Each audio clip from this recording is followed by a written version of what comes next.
la idea de por qué hacer esta charla sobre fake news o noticias falsas y por qué vale la pena plantearse que es necesario pensar cómo combatirlas, surge en un contexto particular, no solo de la Argentina sino del mundo, que es que existe al día de hoy una red que se llama International Fact Checking Network, que es una organización informal, no tiene ninguna constitución legal por ahora, o formalizada, que nuclea a todas las organizaciones que hacen fact-checking o verificación del discurso en el mundo, en realidad no a todas, sino a las que cumplen con un código que nosotros impusimos. Cuando Chequeado empezó a hacer este trabajo, estamos en línea desde octubre de 2010, había muy poquitas en el mundo, había algunas en Estados Unidos, algunas en Francia, algunas en Gran Bretaña, pero ahora ya hay casi 50 países que tienen organizaciones que se dedican a esto. En general, aunque no nos hayamos puesto de acuerdo, con una misión parecida y con una metodología bastante similar. Y lo que se decidió hacer este año por primera vez, impulsado desde la International Fact Checking Network, es instaurar un día del fact-checking o de la verificación del discurso, entre otras cosas para llamar la atención, no solo de los periodistas o de los expertos o de los medios, sino idealmente también de los ciudadanos no interesados en estos asuntos y de los alumnos de escuelas secundarias sobre la necesidad efectivamente de trabajar más en verificación del discurso y en lectura crítica o mirada crítica. Voy a presentarles un mini videíto que dura 1 minuto o 2 que se hizo desde el...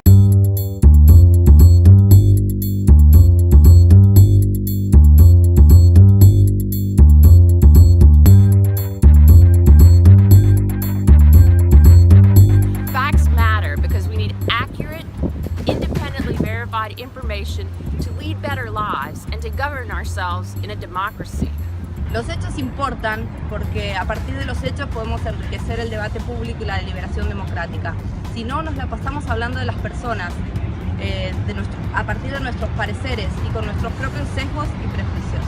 For every decision that you make, whether that's what school you send your child to, who you vote for, or where you choose to live, all of those decisions are based on reality, i.e. fact.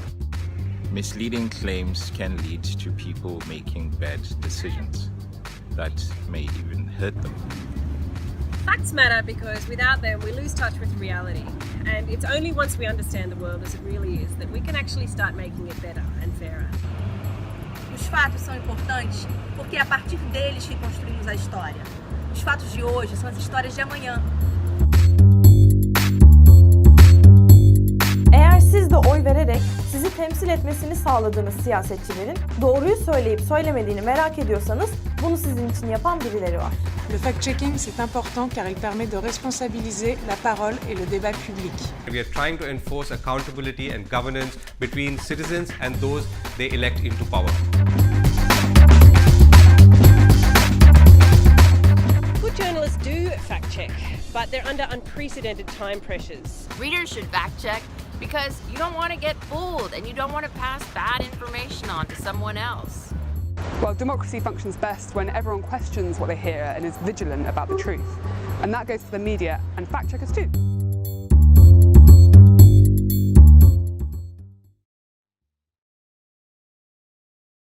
Pasando a Ditela, a la universidad, porque van a estar para presentar, así que les damos la bienvenida. Nos dieron el espacio para hacer este evento acá, así que gracias. ¿Sí? Y la idea de hoy es profundizar un poco en lo que contó Lau recién. Tenemos 3 presentaciones sobre el tema de fake news, noticias falsas, y después vamos a charlar y la idea es que también nos hagan preguntas. Estamos súper cronometrados porque de verdad Pablo, los dos en realidad, presentan un libro hoy en la tarde, así que ya es un lujo que estén acá también. Por las dudas presento a todos, primero a mí, que te estoy hablando y no saben quién soy. Yo soy Pablo Fernández, soy director de innovación en Chequeado y también soy profesor acá en la Universidad de Itela y en la Universidad de Buenos Aires. Va a hablar también Natalia, que es muchas cosas, pero lo vamos a resumir a los dos en esto. Ella es investigadora de CONICET, y profesor en la UNI, o la UNESCU ahora. Y Pablo es también muchas cosas, pero profesor de la Universidad Northwestern de Chicago. Olivia es coordinadora de proyectos en Chicago y también muchos. Pero me pidieron que sea así breve. La idea de ahora es que empiece Oli con una presentación como más general para instalar el tema. Después Pablo y después Natalia. ¿Qué es lo nuevo de fake news y qué podemos hacer frente a eso? No solo una reflexión general de qué es lo que está pasando, sino también plantearnos a nosotros como desafío, y es algo que nos interpela especialmente desde Chicago por razones obvias. Nos hemos dedicado a desmentir mentiras desde que nacimos, es nuestro objetivo, y de repente nos vemos inundados por esta ola de fake news y no sabemos muy bien cómo reaccionar. Tenemos un montón de ideas, pero queremos abrir un proceso también colectivo para pensar qué hacemos frente a esto, cómo sumamos a más gente, cómo hacemos que los ciudadanos estén más alerta, y la idea es un poco arrancar con esta charla en esa reflexión y empezar a pensar qué podemos hacer al respecto. Noticias falsas, como siempre, no es una gran novedad. En este caso es una dictadura, las dictaduras es aún más obvio. Una aclaración solo, soy chilena, por eso el acento ya hablo muy rápido. Si me empiezo a acelerar, avísenme. Si no se entiende, me avisan. Noticias falsas hubo siempre, las dictaduras especialmente mintieron mucho, hicieron propaganda, todas de distintos tipos. Los gobiernos democráticos no están exentos de eso.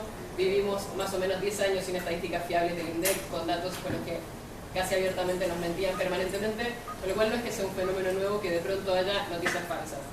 ¿Por qué hoy nos preguntamos sobre eso y por qué hoy nos preocupa tanto? Porque creo que la diferencia en la cantidad de noticias falsas que se están difundiendo hace que sea un fenómeno cualitativamente distinto a lo que era antes. Ya no es simplemente que circulan noticias falsas, es que hay un fenómeno que es fake news y que agrupa un montón de cosas que no son simplemente la difusión de noticias incorrectas o falsas.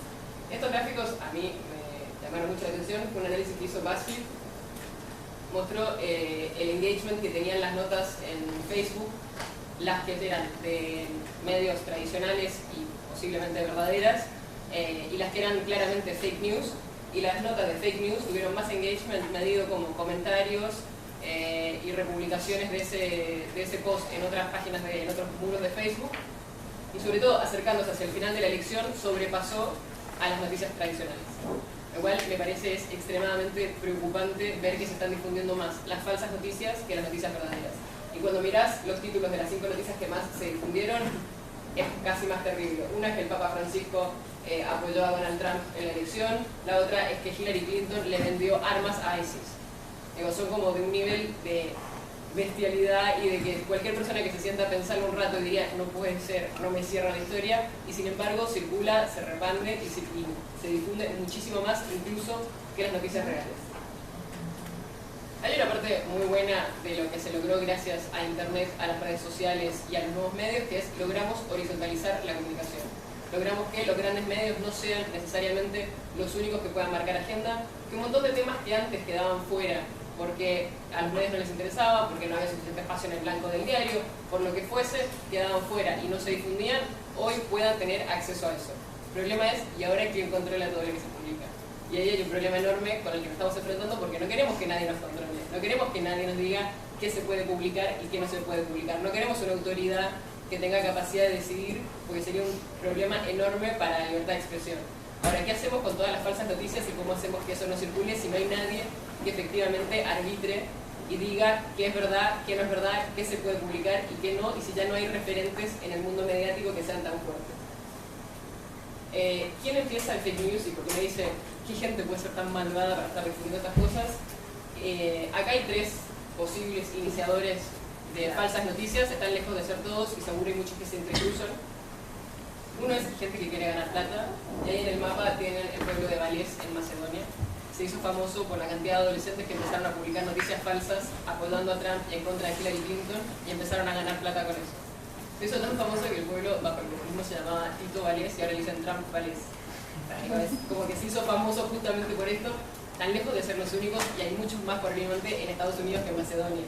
Llama la atención un pueblo de 55.000 habitantes en Macedonia, de donde sale un montón de información política y que no sabemos exactamente cuánta influencia tuvo en las elecciones, posiblemente alguna.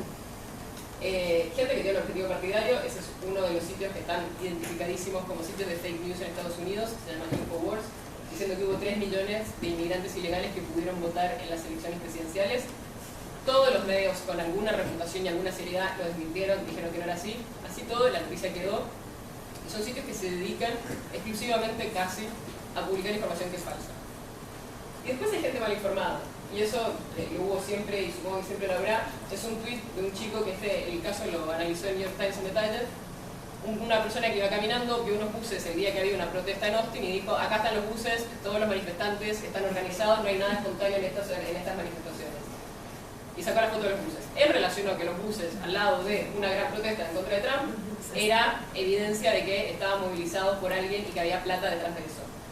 Todos los medios después se fueron lo publicaron, no todos los medios, muchos medios que no verificaron la información, lo republicaron, lo mostraron, salió por todas partes, llegó un tweet de Donald Trump, obviamente justo después con eso. La compañía de buses dice que fue una conferencia que había organizado una empresa en la ciudad y que era en un hotel que habían llevado a sus empleados a ese hotel. Nada que ver con la manifestación. Muy poca gente llamó a preguntarles qué estaban haciendo sus buses ahí, muy poca gente verificó la información y llegó a circular muchísimo. En Argentina sabemos mucho menos sobre lo que está pasando en términos de fake news, es muy poca la información, hay pocos estudios, hay pocos análisis. Sentimos que quizás no es tan preponderante como fue el fenómeno en Estados Unidos, no sabemos, te puede explotar también en cualquier minuto y existe. Ahí hay algunas notas de cosas que pasaron en el último tiempo, la famosa foto de Daniel Fernández con boletas en los bolsillos que era claramente falsa y que se podía demostrar viendo Photoshop que habían trucado la foto para mostrar que tenía boletas en los bolsillos, no era así. La polémica por el aumento del sueldo de Vidal, que era un decreto mal entendido de qué significaba ese decreto, si se estaba aumentando el sueldo, en realidad está aumentando los fondos que tenía para asesores, pero fue publicado en muchos sitios y difundido en muchos lugares. Y después una persona que tuiteó el 24 de marzo, el chico no se puso de poner la pechera kirchnerista, le pegaron este terrorismo, en realidad es una foto de un chico que había sufrido un ataque por ser homosexual un año antes, o 6 meses antes. Todo esto se difunde, corre, cada una de estas cosas toma tiempo encima de desmentirlas, o sea, por mucho que parezca totalmente absurdo, para decir que ese aumento que se dice que Vidal tuvo no era, son horas de trabajo para demostrar qué era efectivamente, cómo se hizo, ¿no? Y la nota posiblemente es mucho más aburrida que la nota original que dice que sí se dio el aumento. Y de ahí viene la gran pregunta, es ¿qué hacemos? Con quienes hacen esto por fondos hay una solución bastante más fácil que es, o más fácil, no sé si es fácil, un poco más fácil que la otra creo, que es tratar de atacar a los anunciantes y que los anunciantes hagan algo al respecto. Está pasando algo de eso, en estas semanas se anunció que muchos anunciantes, incluidos gobiernos y grandes marcas, retiraron publicidad de YouTube y de Google porque quedaban pegados a contenidos falsos o contenidos inapropiados. Por lo cual, desde ese lado las marcas pueden tener un temor por su reputación, no querer quedar pegadas y retirarse de ese tipo de espacios. Las redes y los buscadores pueden tomar acciones, han anunciado cosas. Facebook empezó a anunciar una alianza con la red internacional de fact-checking para mostrar cuáles eran las noticias falsas. Google también está sacando sitios de su servicio de AdSense para que no puedan poner publicidad de Google en sitios que sean claramente de noticias falsas. Ninguno de los dos está invirtiendo plata en serio en esto. Ninguno de los dos está realmente poniendo, digamos, la plata donde tiene la boca para hacer algo real para combatir el fake news. En la alianza con los fact-checkers, por ahora es porque a nosotros nos interesa la verdad y estamos dispuestos a ayudar con Google en eso. No nos están dando nada a cambio para que lo hagamos y es un trabajo monumental. Con lo cual, si realmente quieren pelear en serio, tienen en serio un problema de reputación y están dispuestos a combatirlo, tienen que empezar a invertir en serio. Eso por el momento no lo estamos viendo. Y la parte más difícil y la más central de todo, creo, es cómo trabajar con los usuarios. Cómo generar conciencia para que la gente cuando lee esas cosas no la comparte inmediatamente, mire cuál es la fuente, vea si es creíble, vea si es que el mismo sitio que publicó esto publicó otras cosas que son creíbles o no. Muchas veces las noticias falsas están bien escritas, están bien armadas, citan falsas fuentes, no es tan fácil darse cuenta. Toma un trabajo y hay que ver cómo logramos convencer a la gente de que se tome ese trabajo y cómo se batalla contra ciertos sesgos de gente que quiere creer en eso efectivamente, o que ya lo escuchó 3 veces y por lo tanto le parece que sí, claro, me suena, yo esto lo escuché, debe ser verdad. Y esos sesgos muchas veces son inconscientes, lo cual lo vuelve todavía más complicado de actuar. No, por eso creo que es justamente la parte más importante del trabajo que podemos hacer para combatir las fake news.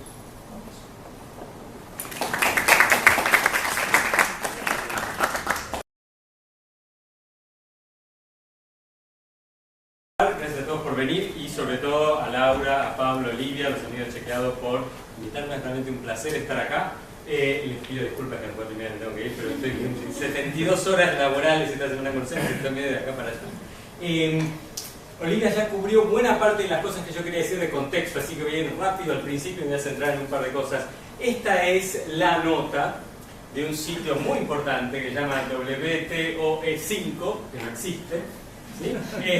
Donde se anuncia que su santidad, Papa Francisco, un hincha de San Lorenzo como yo, había que pasar el chivo, había decidido apoyar la candidatura de Donald Trump. Para quienes conocen cómo funciona la Iglesia como institución desde hace muchos años, un papa no va a dar un apoyo explícito a un candidato en una elección, en un partido político, en otro país. Sí, era obvio. Sin embargo, esta nota fue compartida cerca de 1 millón de veces. Una nota en el New York Times, demitificando esta nota, mostrando que esto era falso, fue compartida 30.000 veces. Entonces, esto en cierto sentido es una ilustración de lo que se ha dado en llamar ahora, como término en boga, la posverdad, que es básicamente un término que trata de describir un estado de las cosas en el cual la razón, ¿sí?, la evidencia, los datos, pasan a tener un rol secundario respecto de las creencias y las emociones. Entonces, en un mundo de creencias y de emociones, la información falsa, que siempre existió, pero que existe cierta sensación ahora de que ha aumentado en su escala, en su cantidad, ¿sí?, es más difícil de controlar. No solamente por motivos técnicos, sino porque culturalmente, ¿okay?, existe en este momento una, digamos, condición contemporánea que hace posible que historias como esta del Papa Francisco se compartan 1 millón de veces, e historias que muestran que esto es incorrecto por posiblemente no solo el diario, digamos, más importante de Estados Unidos, sino quizás uno de los medios más importantes en el mundo. Esa historia se comparte 30 veces menos. Entonces, como analista cultural, ¿sí?, ¿por qué es posible que algo así suceda? Esa es la pregunta que yo quisiera en los próximos 6 minutos y medio posiblemente tratar de responder. Para entender esto hay que entender en parte cuál es el contexto contemporáneo de medios de comunicación, ¿sí? Porque todo esto acontece en un contexto no solamente en el cual existen las redes, Facebook, etcétera, sino en el cual la industria de los medios que genera esta evidencia está en crisis. Para entender los medios, yo me refiero especialmente a los medios que generan contenido, ¿sí?, no a las plataformas que las retransmiten. ¿Okay? En Argentina como Clarín, Nación, Perfil, Infobae, Página 12, Tiempo Argentino, etcétera, uno elige. Estas condiciones culturales en parte surgen por el hecho de que la influencia de los medios en este siglo es muchísimo menor de lo que era en el siglo XX. ¿Cuán menor? No se sabe, es muy difícil de comparar porque el siglo XX pasó hace rato, pero existe una sensación compartida que no es solamente que hay más información falsa, sino que la influencia de la información verdadera es menor. ¿Por qué? Hay muchos motivos. Hay dos que tienen que ver con lo que podríamos llamar las condiciones de la demanda, las condiciones de la recepción. Hay mucho cuando se habla de las noticias falsas que hace hincapié en la oferta de información. Si están en Macedonia, si era un chico en Austin, si las cámaras, esto, lo otro. Pero para que ese caudal de información tenga un efecto en el público, tiene que haber condiciones de recepción de la información que son proclives a esto. Hay dos que en nuestras investigaciones en los últimos 10 años han demostrado ser claves. Uno tiene que ver con el contenido de las noticias y otro tiene que ver con cómo accedemos a las noticias. A nivel del contenido, lo que está claro hoy en día es que hay una brecha significativa, ¿sí?, no una grieta, pero una brecha significativa entre lo que los medios proponen como las noticias importantes y lo que la gente quiere leer.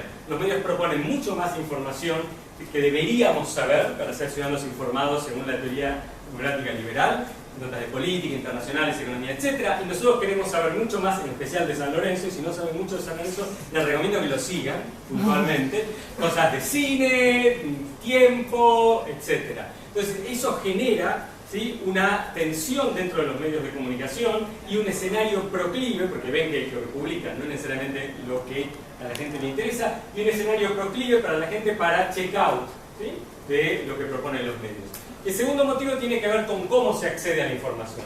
Hace 50 años mi padre se sentaba todas las mañanas a las 6 de la mañana en una silla en particular en el comedor y abría el Clarín y lo leía de punta a punta con el mate, ¿sí?, antes de empezar la jornada laboral. Su atención estaba absolutamente no dividida respecto de la adquisición de la información. Hoy en día nosotros nos informamos, yo por lo menos me informo, y la mayor parte de la gente con la que hablamos, a través de esto, si la gente tiene acceso a esto o similar, ¿sí? Y ni siquiera es que miramos en Safari, si uno tiene el iPhone, los sitios que nos interesan. Los datos de acá, de Brasil, de Chile, de Inglaterra, donde sea, muestran que el acceso es mayormente a través de las redes sociales, en segundo lugar a través de los buscadores y en tercer lugar a través del sitio mismo. Cuando leemos una noticia en las redes sociales, básicamente leemos algo de información que alguien compartió en el medio de leer también información acerca de los perritos, los viajes, el fútbol y lo que sea. Entonces, el estar en las redes como subproducto, el consumir las noticias como subproducto, el estar en las redes, devalúa en cierto sentido, desde la experiencia del receptor, ¿sí? El valor, la validez de la noticia, porque está todo mezclado con información que no necesariamente, ¿sí? Uno espera que sea veraz o verdadera. Como ya me comí un montón de tiempo y Olivia cubrió una parte de las cosas. 5 minutos más porque... ¿5? Nos lo donó la ditera. Nos donó la ditera 5 minutos, me parece muy bien. A ver, corto. En diciembre del 2015, Nieman Lab en Harvard nos pidió una serie de analistas de los medios que hiciéramos una predicción acerca de qué iba a pasar con el periodismo en el año siguiente, en este caso en el 16. Mi predicción fue que en Estados Unidos, yendo un año electoral, los medios iban a cubrir muchísimo la campaña, como lo suelen hacer, y con un gran sentido de su importancia, pero que en realidad su influencia iba a ser muy escasa, porque la movida iba a pasar más que nada por las redes sociales. 10 meses después, cuando veíamos que Trump estaba dentro del margen de error en la campaña electoral, ¿sí? Que a pesar de una campaña electoral que violaba buena parte de los cánones comunes de cómo se debe hacer comunicación política en Estados Unidos y donde los medios estaban absolutamente en contra, la proporción de apoyos explícitos hacia Trump de los medios respecto de Hillary Clinton era 1/27. Por cada 27 líneas editoriales, ¿sí? Comentarios editoriales que había en favor de Hillary Clinton, había solo uno en favor de Trump. Yo me pregunto en octubre, digo, ¿cómo puede ser posible que con semejante, ¿sí? situación Trump todavía esté dentro del margen de error? Le escribo al editor de Nieman y le digo, ¿qué te parece si yo le dije que las redes iban a tener un efecto importante? Hacemos una nota, un comentario acerca de si esto es cierto o no. Lo único que te pido es que se publique el día de la elección. Una vez que la campaña terminó, ¿sí? Pero antes que se sepa el resultado, porque el resultado en la mano todos sabemos muy bien cómo interpretar. El argumento mío en este artículo es que el efecto tan fuerte de los medios de comunicación había sido contrarrestado por una performance muy superior del candidato Trump en las redes sociales. Algo que en el caso de Estados Unidos era una discontinuidad, porque el Partido Demócrata, en el top del ticket, o sea, a nivel presidencial, había históricamente, desde que se mide el impacto de las redes, tenido un desempeño muy superior. Barack Obama como candidato contra John McCain y Barack Obama ya como presidente contra Mitt Romney había superado en todas las métricas que se les ocurra de performance de las redes sociales a los candidatos republicanos. Trump da vuelta a esto y las redes le funcionan como un contexto, ¿sí? que es el antídoto hacia la influencia, respecto de la influencia tradicional de los medios. Y lo que circula en las redes, en gran parte, es información falsa. Cuando se sabe el resultado a las 11 de la noche, ¿sí? cuando Hillary Clinton básicamente concede cerca de la medianoche del 8 de noviembre del año pasado, la gente empieza a decir, ¿cómo es posible? Porque los medios no estaban preparados para semejante situación y dicen fake news. ¿Sí? Son las noticias falsas, el chivo expiatorio, ¿correcto? Para entender el por qué estas noticias falsas generan tanto impacto, hay que entender estas condiciones tecnológicas y culturales a través de las cuales nosotros consumimos información. Olivia habló de una, que es una estructura, es una infraestructura informativa multilateral, donde antes mi padre era un mero receptor de la información, y podía comentar un poco con los amigos, pero lo que a él le importaba, como él editorializaba lo que leía en Clarín, no tenía ninguna clase de incidencia. Hoy en día, si mi padre estuviera vivo y tuviera una cuenta de Facebook, lo que él comenta sería visto por 5, 15, 20, 50, 70, no importa. Pero en esta infraestructura multilateral es imposible, ¿sí? controlar la circulación de la información y es imposible, yo creo, tener una solución algorítmica al respecto, porque es imposible realmente, digamos, tener parámetros que separen lo que es información falsa de lo que es sátira o parodia, ¿sí? Y que no termine generando efectos de censura, porque esta misma infraestructura multilateral es la que nos trae la primavera árabe, ¿sí? Y otros fenómenos de liberación del mundo. Lo segundo es que a nivel meramente cultural esto acontece históricamente en un momento en el cual hay una gran crisis en la autoridad cultural del conocimiento, ¿sí? Cuando nosotros transformamos el calentamiento global, que es algo obviamente cierto, ¿sí?, en algo político, cuando pensamos que la vacunación masiva, ¿sí?, es el causante del autismo, cuando no hay ninguna asociación médica que haya refrendado eso, y cuando todas estas noticias tienen gran espacio en los medios de comunicación, nosotros nos acostumbramos a desconfiar de los emisores de información, ¿sí? Y es por ende que en los estudios que hacemos nosotros y que hacen otros colegas, la gente confía mucho más en una noticia compartida por alguien en quien confía en Facebook que en la fuente de origen de esas noticias. Es en este contexto en el cual las noticias falsas tienen el efecto político y la pregnancia cultural que tienen. Y es por eso que la gran movida a nivel comunicacional que hace el entonces ya presidente electo, pero no presidente en gobierno, Donald Trump, digamos, a partir de diciembre, y que continúa haciendo ahora, es que coopta el término noticias falsas como algo que se le imputaba al Partido Republicano como un descriptor de lo que hace la oposición. ¿Sí? Y dice, oh, no me gusta lo que saca, noticia falsa, New York Times, noticia falsa, CNN, noticia falsa, etc. Hace esto porque la credibilidad de los medios es muy baja y entonces como estrategia político-comunicacional funciona. A nadie le gusta, pero funciona, igual que las campañas negativas, que a nadie le gusta, pero funciona. Y es por eso que nosotros vemos la utilización de la idea de noticia falsa como una herramienta política. Los efectos de la posverdad entonces son, ¿sí?, acontecen en parte por la pérdida de influencia de los medios, que genera un decrecimiento en la importancia de la evidencia y de los datos, ¿sí?, y un surgimiento cada vez mayor en la importancia del afecto, de la emoción, ¿sí?, y de las creencias.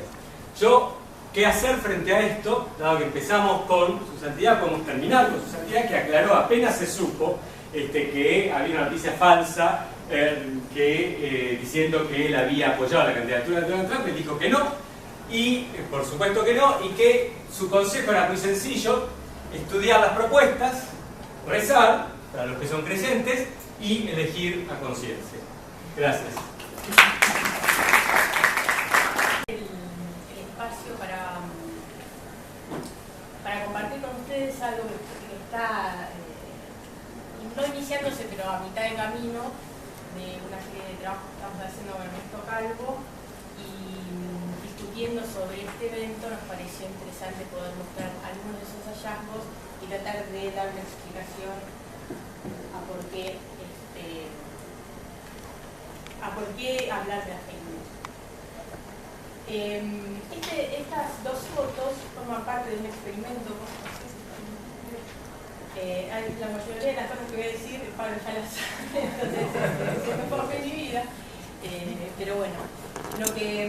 Eso para el contexto es que Pablo vive y las clases investigan en Estados Unidos. La mayoría de los ejemplos que tenemos en fake news, también cuando nosotros tomamos la presentación, casi no hay análisis hecho en el mundo fuera de los Estados Unidos sobre el fenómeno. Entonces caemos en dar ejemplos, aunque no queramos.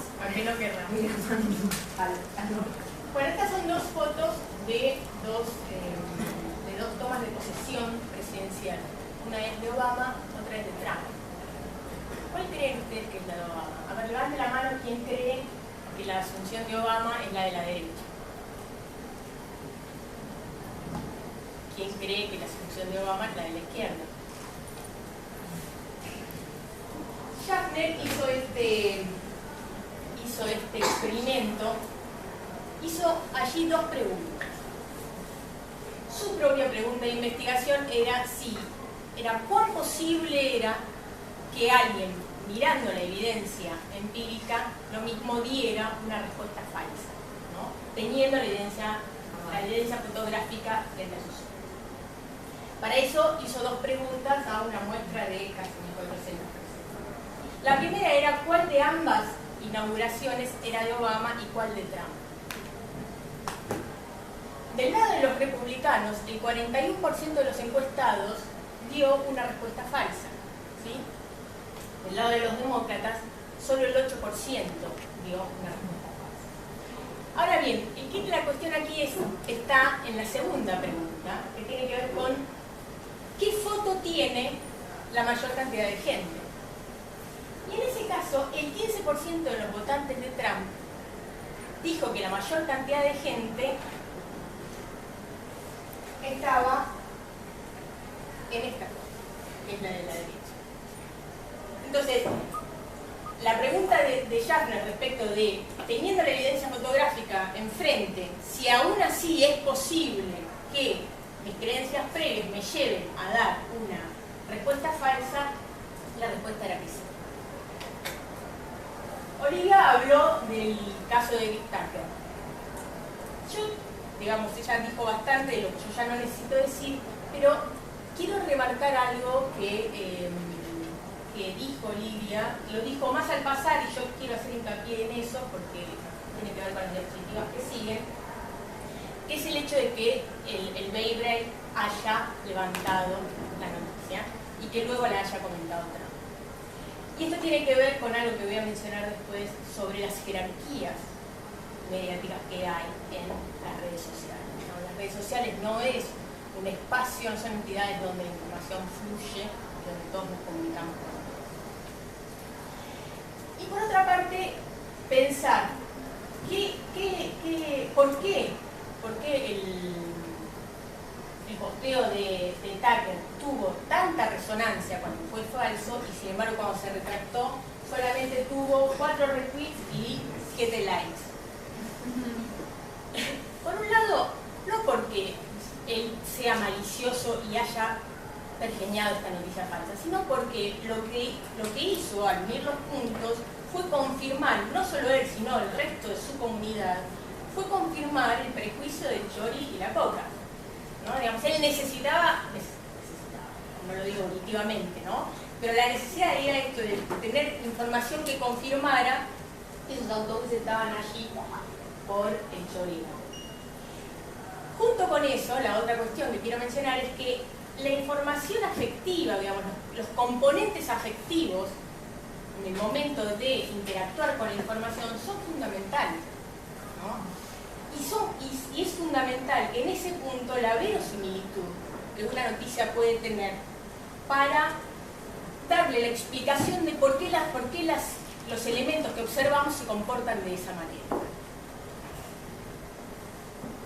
Y en tercer lugar, esta cuestión de una sensibilidad predispuesta para recibir determinado tipo de noticias y obviar o evitar otro tipo de noticias.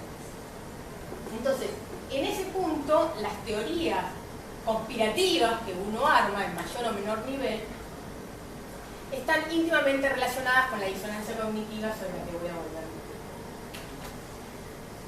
Entonces, cuando mencioné recién la dimensión volitiva y esta cuestión de la voluntad maquiavélica de unos pocos que traman este tipo de cuestiones, o el armado y la difusión de noticias falsas, está muy en contra de mi deformación estructuralista, lo que me ocurre es que encuentro como 3 posibles explicaciones de la difusión de noticias falsas: la jerarquía mediática, la concentración profunda que hay al interior de la circulación de mensajes en las redes sociales y la polarización social que se consolida fuertemente y se profundiza en las redes sociales, porque además, sobre todo Twitter, es una red de mensajes de bronca, ¿no? O más fuertemente que el de mensajes consecutivos. Algunos ejemplos que quiero dar respecto de cómo vemos la polarización. Hay varios trabajos hechos, muchos los hizo Ernesto, otros los ha hecho el Observatorio de Redes, que tiene lugar en Ciencia Política en la Universidad de Buenos Aires, donde lo que se observa es que los mensajes están fuertemente polarizados y que en general, cuando se arman las comunidades donde hay una consistencia afectiva entre los mensajes que circulan, suele haber mayor circulación de información en las comunidades que son opositoras al acontecimiento que se está debatiendo o deliberando en este momento. En el caso del impeachment a Dilma, claramente hubo por un lado oposición y por otro lado otra comunidad más cercana al oficialismo de ese momento. En el caso de Nisman, Calvo pudo demostrar que del lado derecho estaba más fuertemente la oposición, del lado izquierdo con menos discusión estaba el oficialismo de ese momento, y cuando fue la veda electoral el Observatorio de Red también pudo mostrar dos comunidades muy fuertemente, muy claramente delimitadas. Entonces, esto tiene que ver con que los likes y los retuiteos que uno hace dentro de sus comunidades en general coinciden con estas cogniciones. El otro elemento que quería mencionar tiene que ver con la concentración y la jerarquía mediática que mencioné. La concentración se ve fundamentalmente en que muy pocas autoridades son las que concentran la mayor cantidad de información que circula en las redes sociales y el resto suelen ser retuiteos.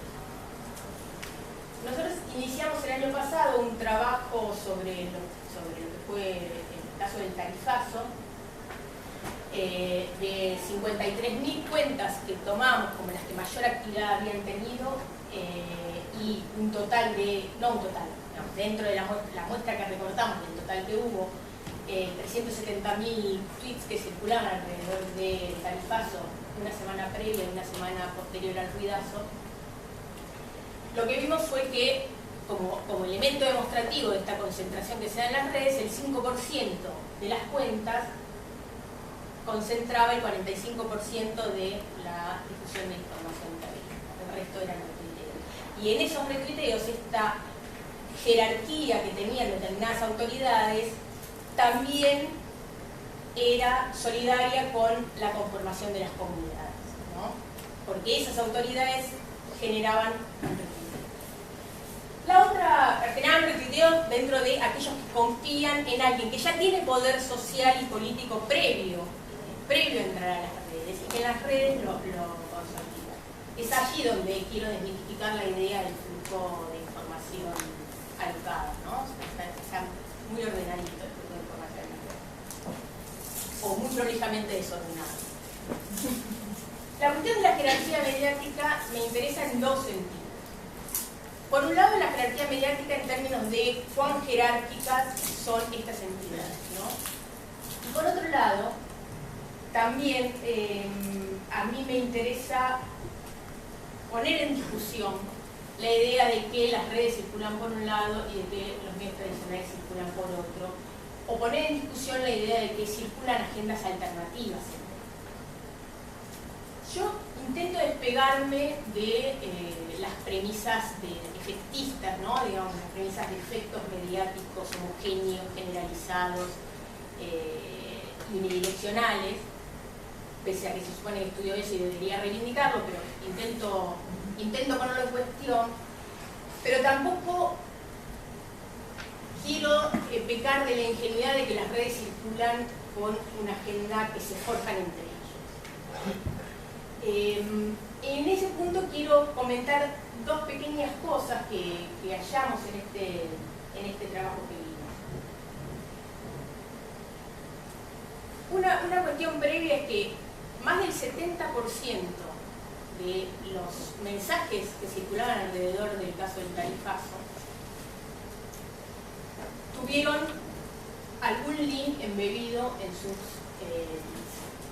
no eran mensajes que surgieran de algo que se me ocurrió decir respecto del tarifazo, o si yo me paré en San Juan y Boedo y vi un cartel que me había gustado, eso lo tuiteé y eso se haya difundido demasiado, sino que en realidad lo que ocurría era que se había embebido mucho.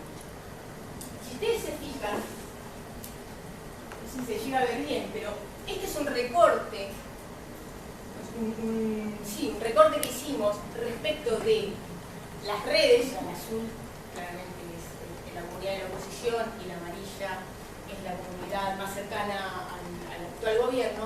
Si ustedes se fijan, la mayor cantidad de actividad se dio en la comunidad de la oposición, pero sin embargo hubo mucha actividad en la comunidad de gobierno cuando los links que se embebían provenían de la nación. En cambio, cuando los links que se embebían eran notas de página 12, fíjense cómo se reduce el nivel de actividad de la comunidad de gobierno y cómo se agranda, en términos comparativos, la comunidad de la oposición. ¿Sí? Respecto a los retuiteos y de la latencia, vimos otras cosas que no las voy a comentar en este momento, pero que también nos hicieron poner en discusión esto como única forma de explicar. Pero los links embebidos era una posible forma de entrada para pensar la consistencia de agendas, es decir, agendas que eran coherentes las que estaban circulando y no necesariamente una cuestión de causalidad, porque tampoco sabemos por qué, o sea, no sabemos por qué en el sentido de que no cruzamos ese dato, no sabemos necesariamente por qué se embebía determinado link.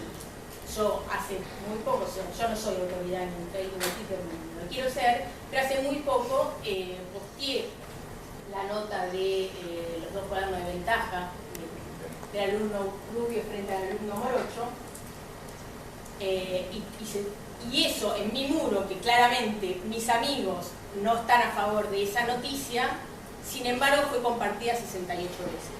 68, creo que no tuve en mi vida 68 veces que compartan esa noticia. Ahora, la noticia que compartieron no fue la mía, sino la noticia de Clarín. ¿Sí? Entonces a eso me refiero.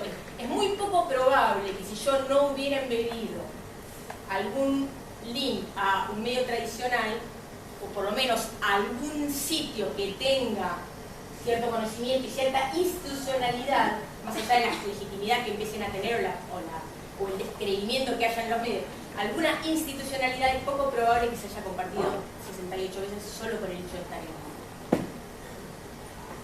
en y lo último que digo, y me parece que ya me quedo sin video, tiene que ver con, insisto en esta cuestión de no quedarme con la dimensión volitiva de por qué uno tuitea las cosas que tuitea, sino con cómo se da estructuralmente los algoritmos en las redes. Ahora bien, sí es cierto que el algoritmo en la red y el ponerme en contacto con noticias que son consistentes con mis cogniciones previas refuerzan en algún punto teorías que son bien antiguas, ¿no? O sea, la teoría de la disonancia cognitiva es de la década del 50, ¿no? Y las redes en este momento nos permiten volver a esa idea respecto de que yo coincido, le tuiteo y doy difusión a mensajes que son consistentes con mis cogniciones y trato de evitar aquello que va en contra mío. Y eso nosotros lo vimos como muy fuertemente en el caso del tarifazo. Yo no voy a llegar a mostrar, ya se me fue el tiempo, pero les recomiendo mucho tratar de buscar el video del hombre en paraguas, porque allí se explica como muy claramente en qué medida aquella información que es verosímil da mayor espacio a generar teorías conspirativas, y aquella que a mí me parece absolutamente ridícula muchas veces puede ser la verdad. Entonces no es solamente la voluntad maquiavélica de generar noticias falsas, sino también tiene que ver con la verosimilitud. Y muchas veces esa verosimilitud hace que información falsa se cuele en noticias que son verdaderas. Y por eso un dato que incluso a los fact-checkers con buenísima voluntad se nos puede escapar, ¿no?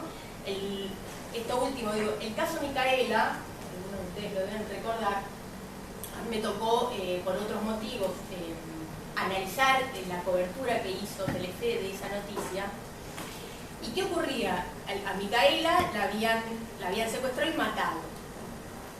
Y todo daba para pensar que el motivo de la muerte había sido que a Micaela se había rehusado a ser violada. Y los conductores de este canal de televisión lo decían con absoluta convicción.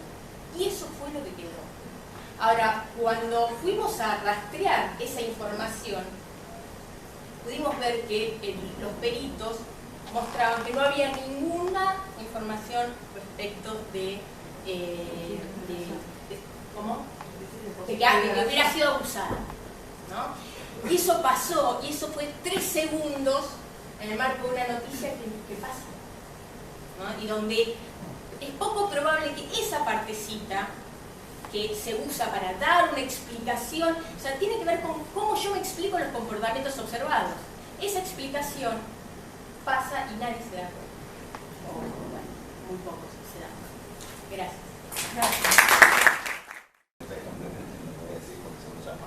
Pero es un medio de Estados Unidos, de mínima antisemita, ¿no? Que está muy alineado con Trump y tiene... No alineado, funcionario. Claro, y tiene como su gabinete, uno de exacto, que era uno de los responsables del medio, ¿sí? Y es uno de los que en general se pone como ejemplo de fake news en Estados Unidos con el que mostró a Infowars. ¿Está bien esa? Sí, creo que él es el jefe de estrategia, es el chief strategist, no el jefe de gabinete privado. Además, uno de los principales financiadores de Trump también es el principal financiador de Robert Mercer. Y lo de antisemita cualquiera puede googlearlo, no estoy haciendo un juicio de valor, sino que es bastante explícito. Bastante explícito. Bueno, sí, estamos. Eso quería, y si quieren abrimos a preguntas, me parece lo más claro. ¿Algo que alguien quiera aclarar algo? Perfecto. Mi nombre es Ariel alias H, soy coordinador de educación de Chica. Y lo que quería preguntar es, me queda claro que hay una parte del discurso en relación a la fake news que pone el énfasis en si lo que emiten esas noticias son medios tradicionales o no. Hay una parte del discurso sobre la fake news que está en términos yo desde los medios, tratando de diferenciarse los medios de esas cosas que publican otros en las redes sociales o en un blog falso. Digamos que un poco mi sensación es que esa discusión deja como sin herramientas al mundo para compartir eso y porque pone en tela de juicio solamente de dónde viene, cuál es el link original de la noticia, si es un medio tradicional que tiene respaldo, que está asegurado, si es una persona desconocida y anónima. Mi pregunta es, en ese contexto, y teniendo en cuenta todo lo que dijeron, ¿qué pueden hacer los medios para contribuir de alguna manera con mejorar la calidad del debate? Porque me queda claro también que evidentemente la solución no es seguir publicando como hasta ahora, porque claramente eso no se comparte tanto entre otros y es un problema. Pero del lado de los medios, ¿qué pueden hacer los medios para contribuir?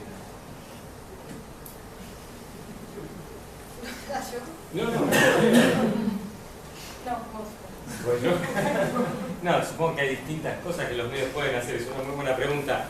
Yo creo que para entender un poco, digamos, esta misma pregunta en 1980, en 1960, en 1930 es distinta que hoy la respuesta. Los medios tradicionales que crean noticias están atravesando en buena parte del mundo, no en todo el mundo, una significativa crisis económica. O sea, en un contexto de economía política que tiene que ver con estos medios. En Estados Unidos se han perdido más o menos 40% de los puestos de trabajo en las salas de redacción en los últimos 10, 12 años. Y en realidad lo que se perdió es mucho más, porque eso no tiene en cuenta que hay mucha gente que toma retiros voluntarios, que es gente altamente calificada y que se la reemplaza con gente mucho más joven, que cuesta menos, ¿sí? Pagan los sueldos, pero que sabe menos, digamos, ¿no? Entonces los medios tienen en sí menos recursos, ¿correcto? Y la publicidad va para otro lado, ¿sí? En Estados Unidos al menos, básicamente de cada dólar que se gasta en publicidad digital de display, 66, 67 centavos van a 5 jugadores, ninguno de los cuales es de medio, Facebook, Google, se imaginan cuáles son los otros. Entonces, esto acontece en un momento de profunda debilidad estructural de los medios de comunicación, ¿sí? Además de una gran crisis de legitimidad. No en todos los países, pero en buena parte de los países. Argentina es evidente, ¿sí? La tirada de La Nación, la tirada de Clarín, etcétera, etcétera, son muy bajas respecto de lo que históricamente era. Históricamente iba hace 15 años, ¿no? Hace 50. Entonces, en este contexto, a veces un poco yo siento que pedirle peras al olmo, que si los medios no tienen, el Chicago Sun-Times, segundo diario de la tercera ciudad más grande de Estados Unidos, hace 4 años echó a todos los fotoperiodistas. No tiene más departamento de fotoperiodismo. De los 11 que tenía, le echaron a todos y contrataron a uno de vuelta, part-time, como editor, y le dijeron a la gente, tenés un iPhone, ¿sí? Saca a los periodistas, saca fotos. No, ni siquiera le pagan el iPhone. ¿Sí? Si no tenés iPhone, no sacás fotos, con lo cual no podés trabajar. ¿Cómo? No, o tener más lugar para tu artículo, porque la foto por lo menos te da algo más de visibilidad en el espacio. Exactamente. Pero entonces poder pueden hacer muchas más cosas en lo que ellos ofrecen al ecosistema informativo, ¿sí? Que incluye lo que yo posteo, lo que no posteo, etc. Pero entendiendo que están en un momento de profunda debilidad históricamente, ¿sí? Y el contexto actual de comunicación política lo que hace es hacer mella en esa debilidad, ¿sí? Porque es algo que no sucede solamente en Estados Unidos. La oposición directa de los gobiernos hacia medios de comunicación es algo que en Latinoamérica ha sucedido en los últimos 15 años, pero también sucede en Europa del Este y demás, y que los políticos lo hacen no por una cuestión de que los determinados medios no les gusten, sino porque es políticamente eficaz, ¿sí? Es una estrategia de construcción y mantenimiento del poder. Entonces, yo creo que pueden tratar de verificar, etcétera, etcétera, pero hay como un límite. Yo insisto, a mí me parece que es importante entender la condición de recepción. Lo que decía Natalia, los gráficos son claros, digamos. Hay una tendencia general de los seres humanos a vincularnos con gente que piensa como nosotros, ¿sí? Lo que muestran los estudios es que en Estados Unidos al menos, a partir de la irrupción de Fox en la escena mediática y la utilización de una estrategia de extremo, ¿sí? A nivel editorial, correrse bien a la derecha, ¿sí? Por motivos pura y exclusivamente comerciales, porque eso les permite ganar más pauta, ¿sí? Porque el dueño de Fox es el mismo que apoya a Tony Blair en Inglaterra, que no está claramente a la derecha, o no lo estaba. A partir de ahí, en los últimos 20 y pico de años, hay un corrimiento cada vez más fuerte de la sensibilidad cultural del electorado americano en sentirse muy incómoda frente a gente que piensa algo distinto. Sí, pero se ve en la elección de relaciones románticas, en la tolerancia dentro de las relaciones familiares de opiniones diversas, etc. Entonces hay como un efecto de cultivación que poco a poco se va acrecentando y que genera, lo que genera en este momento, que las redes lo único que hacen es potenciar ese efecto, que es preexistente, y que lo vuelven cada vez más complicado. Con lo cual yo no creo que esté necesariamente la fuente de origen, que es lo que pueden hacer los medios. Ellos pueden hacer determinadas cosas, pero es bastante... a mí me parece que es un contexto en el cual están bastante comprometidos institucionalmente, digamos, su capacidad estructural, y tienen un control mucho menor de la circulación de la información. Por más que es cierto que la probabilidad de que una noticia que tenga Clarín, Nación o lo que sea se comparta versus que no lo tenga es mayor, esa información no sé cuánto le llega al lector una vez que está compartida. Yo creo que poco, por lo que poco se sabe. Pero no sé si quería decir yo agrego algo muy breve, que no sé cuánto les interesa a los medios este chequeo en el siguiente sentido, o sea, paraguas. En el sentido que el tipo de tratamiento que los medios le dan a la información no ha sido nunca un tratamiento analítico, abstracto, al estilo de lo que decía Olivia, o sea, cuán difícil es que penetre y que yo como medio de comunicación tenga interés en generar una noticia aburrida, ¿no? Porque esto también es algo que los medios cubren un acontecimiento político y quieren sangre, y así lo dicen los periodistas. Si una discusión legislativa no tiene sangre, no me interesa. Entonces este tratamiento episódico que tienen los medios en realidad contribuye a este tipo de cosas. La dramatización y el espectáculo político está atravesando los medios desde hace mucho tiempo, y este es un aspecto que se analiza desde hace muchísimos años. Entonces o sea, yo solo me pregunto si puede ser debido a la crisis institucional actual, o si en realidad lo que está ocurriendo ahora es que nos estamos preguntando sobre esta cuestión y antes era algo del pasado, ¿no?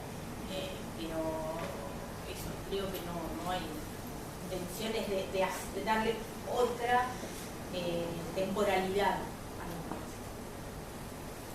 ¿Qué más preguntas? Claro, tiro que pasar otra pregunta nomás, aprovecho para tirar una. Es que nos estamos preguntando esto de chequeado hace mucho, bien. No sabemos muy bien qué hacer. Tenemos ideas, armamos una sección que se llama Se dice en las redes, que abre espacio en las redes, con la que esperamos poder desmentir cosas que aparecen en las redes sociales. Nos preguntamos eternamente si el hecho de desmentirlo le estamos dando a la vez más visibilidad a cosas que son falsas y por ende es contraproducente. No tenemos la solución mágica. Por eso hoy lanzamos una especie de semiconcurso, no es concurso, pero es aporte de ideas a todos aquellos que tengan ideas de cómo combatir fake news. Abrimos un formulario abierto para que nos manden ideas y nos digan qué se les ocurre que podemos hacer para combatir esto de mejor manera. Esta tarde lo vamos a estar lanzando, así que esperamos ideas de todos ustedes sobre qué hacer.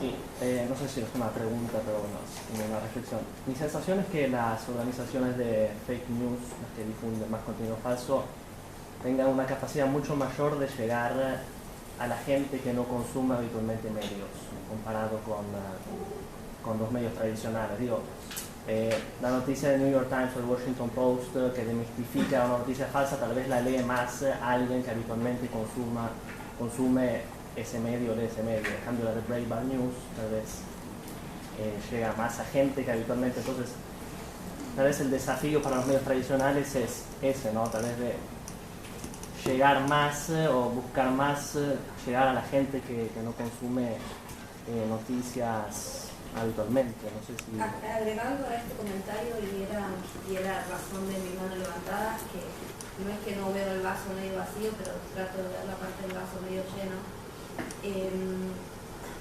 Yo creo que como vos decís, parte de la crisis de los medios se debe a que los medios le hablan a una élite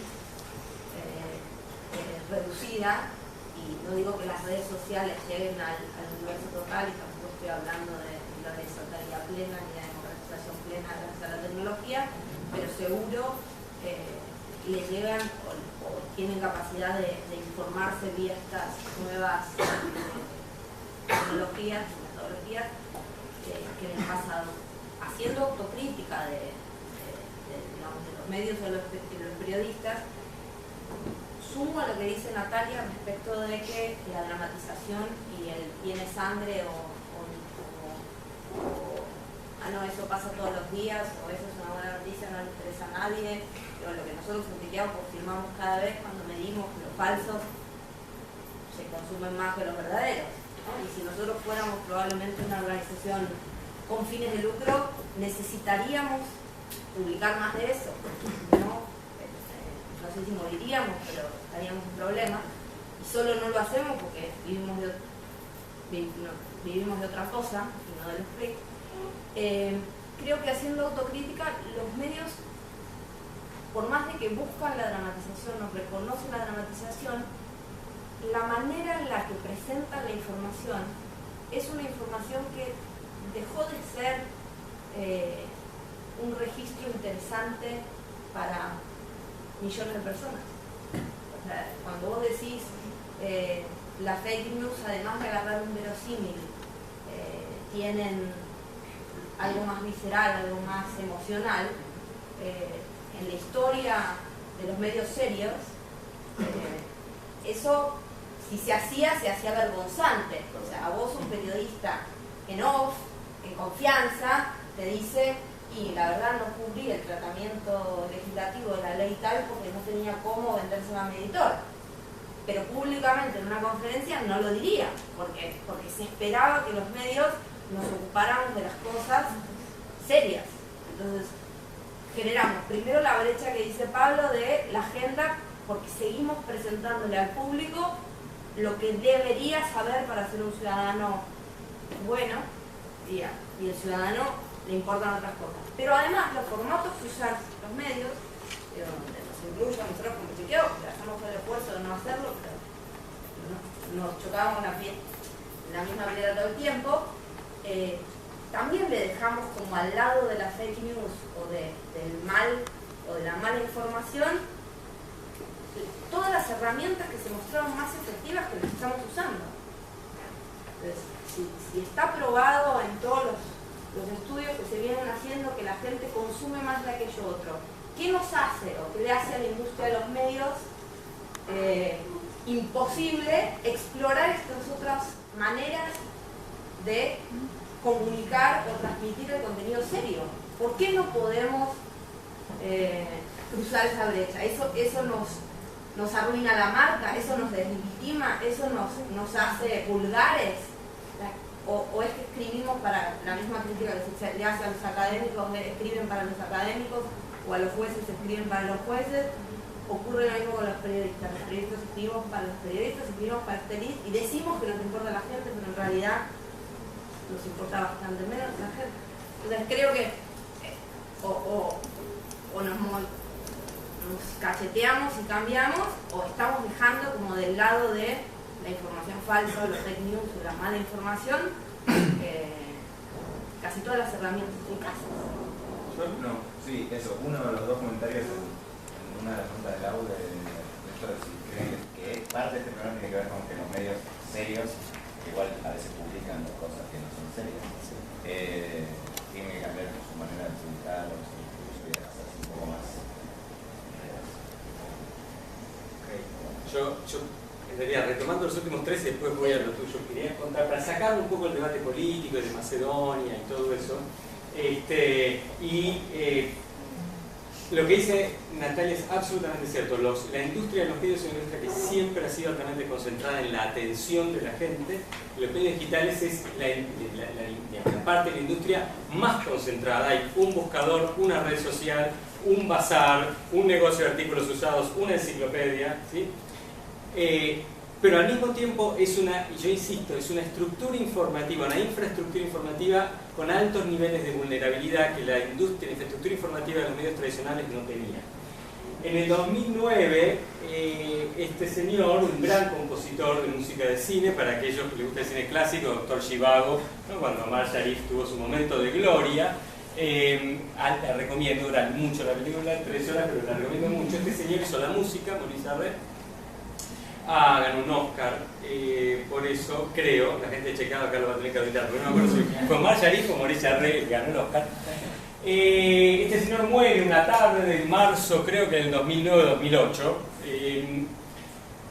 Obviamente iba a haber un obituario en la mayor parte de los medios que se precien de ser medios de referencia, ¿sí? Un chico, John McDonald, en Dublín, de 19 años, que estaba haciendo una materia, creo, ahora no me acuerdo si 19 o 21, un estudiante de licenciatura, y ahora me empiezo a sentir inseguro respecto a los datos. Prometemos no chequear. No, pues, pero por favor. Ahora me sacó las fotos y decía, sí, pero yo estoy viendo bien. No, se complica. Ok, este muchacho estaba tomando una materia de algo que tiene que ver con sociología, en información y qué sé yo, y decidió hacer un experimento de campo para testear el grado de vulnerabilidad de la infraestructura informativa moderna. Básicamente, puedo agarrar y hacer que yo, que tengo una laptop y estoy en un café en Dublín, ¿sí? Soy estudiante de licenciatura, hacer que los medios de comunicación reproduzcan algo falso. Se muere Maurice Jarre, entonces dice, los medios van a ir a Wikipedia a ver la página de Maurice Jarre antes de escribir el obituario, ¿sí? La necrológica, perdón, obituario es un anglicismo, la necrológica. Entonces este muchacho va, se mete en Wikipedia y pone un par de frases muy emocionales, muy emotivas, de esas que te llenan el corazón. Wikipedia, para los que no saben, tiene un sistema de editores voluntarios, uno no puede tener un textual ahí sin tener una fuente. No había fuente, entonces se la baja y pone de vuelta, se lo baja, pone de vuelta, a la vez X queda por suficientes horas para que en las necrológicas de muchos sitios del mundo, del Guardian, inclusive la BBC, alrededor de 150 sitios reprodujeron estas dos frases. Esta fue la necrológica, ¿sí? Vamos para abajo y dice, este artículo fue corregido en el viernes 3 de abril del 2009, ¿sí? El artículo empezaba con mi vida my life has been one long soundtrack. Dígame si no entienden inglés, pero music was my life, music brought me to life. ¿Sí? Y cerraba, music is how I will be remembered. When I die, there will be a final waltz playing in my head that only I can hear. Entonces la tentación de incluir eso, uno para abrir y otro para cerrar, ¿sí? Ahora, el editor, ¿sí?, de necrológicas del Guardian, que ya tiene la necrológica de gente como él, está hecha hace mucho, que se actualiza si pasa algo, que la tiene, que tiene los libros, que tenía muchas horas para hacer esto. Es el Guardian, ¿sí? Nadie chequeó el trabajo de esto. Estamos hablando de antes de Macedonia, antes de la fake news, antes de que Trump sea mi presidente, antes de que todo eso, ¿sí? Un chico de 19 años con una laptop llega a desestabilizar el sistema informativo. Más de 150 sitios de habla inglesa, ninguno en Estados Unidos, interesantemente, Inglaterra, Australia, India, Nueva Zelanda, reproducen esto. Yo les hago una pregunta, ¿cómo es que sabemos que esto pasó? Exacto. Varias semanas después les hice una broma. Les hice una broma. El Guardian, que es el medio en habla inglesa posiblemente de mayor reputación en el mundo para los que tenemos tendencias progresistas, fue el único, ¿sí?, que escribió una rata, y después el editor público, la editora pública, escribió un artículo explicando y disculpándose. Hay sitios, ¿sí?, que incluso semanas después de este dejan la necrológica así como estaba. Esto es lo que ilustra, sí, hay muchísima concentración, pero también hay la posibilidad de alguien sin ninguna clase de, digamos, real infraestructura, hacer algo que impacta en 150 medios, algunos como la BBC, el Guardian, creo que uno de los medios de música más importantes de Inglaterra, publican esto se reproduce, esto es mucho antes de que Facebook tuviera 1.200 millones de usuarios únicos todos los días, imagínense hoy en día. Y esto ilustra un poco la condición contemporánea del periodismo, de dónde está y de qué es lo que en cierto sentido se puede hacer. Y la tentación de publicar algo con información, con unas frases que sean altamente emotivas, ¿sí?, hace que se pase, se deje de lado todas las rutinas que tienen, digamos, organizaciones de alto nivel como el Guardian para evitar que esto suceda. Piensen, un chico, una laptop, acceso a Wi-Fi, Dublín, ninguna clase de intencionalidad. Imagínense 350 altamente financiados con computadoras mucho más veloces, con mucho más acceso, mucho más caño, ¿sí?, lo que pueden hacer. En este caso se discutió en el board de Wikipedia Foundation para ver, Wikipedia, no me acuerdo cómo se llama, Wikimedia, para ver qué hacer. Wikipedia es una gran parte del tráfico en la red todos los días. ¿Sí? Es una gran fuente de información veraz, porque supuestamente está controlada por un sistema, ¿sí?, de voluntarios que no tienen intereses políticos, etcétera, etcétera. Si le pasa a Wikipedia, imagínense lo que pasa con los medios tradicionales. Exacto. Por eso viene de negro. Todo. Queda tiempo para una pregunta. ¿Quién tenga la mejor pregunta de la sala? Esa es la mejor pregunta de la sala. Vamos a hacer la presión. Yo soy Julieta, soy voluntaria en Chequeado y estudio Ciencia Política acá en DITLA. Les voy a pedir que hagan un poco de futurología, ¿no? Pero si ahora estamos en un contexto de posverdad, ¿qué creen que es lo que viene? Porque el contexto ahora parece bastante pesimista, pero esto debería evolucionar. ¿Para dónde creen que puede ir? Futurología no sé qué decir. O sea, de todas formas yo me permitiría discutir la idea de que la posverdad es desde ahora en más. Insisto con lo que dije antes, ahora le estamos prestando atención a eso. Cuando Pablo dice los medios están en crisis, en parte tiene que ver con una cuestión financiera y en parte tiene que ver también con que, yo intento eso ponerlo en términos más positivos, que es que la gente empieza a pensar, a preguntarse, en este marco de polarización político, cultural y social, sobre las fuentes de información. Eso es algo que yo celebro, en realidad, no lo veo tan en términos negativos. Entonces, lo que creo ahí es que los medios tienen que hacer un esfuerzo por tomar conciencia de su rol social, ¿no? O sea, los medios son actores políticos, son actores sociales que tienen un rol social muy importante y que eso antes pasaba. O sea, no importaba, uno llevaba un bar y abría cualquier diario y no importaba cuál era la fuente de información. Hoy eso me parece que empieza a importar a nivel planetario.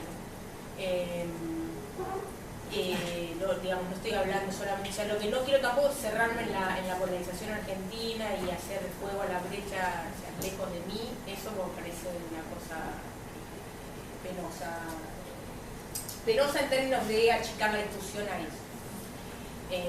Entonces, la respuesta que te voy a dar en realidad no te va a conformar porque no me parece que, claro, que no me parece que sea de hoy, de la posverdad de hoy en adelante, sino de que hoy nos empezamos a preguntar por la posverdad de hace mucho. Entonces celebro eso y que venga lo que los colectivos organizados y formados políticamente podamos generar. Lo que me parece sí es que es importante que para generar noticias, a ver, Una cosa que creo es que en las redes hay también gatekeepers.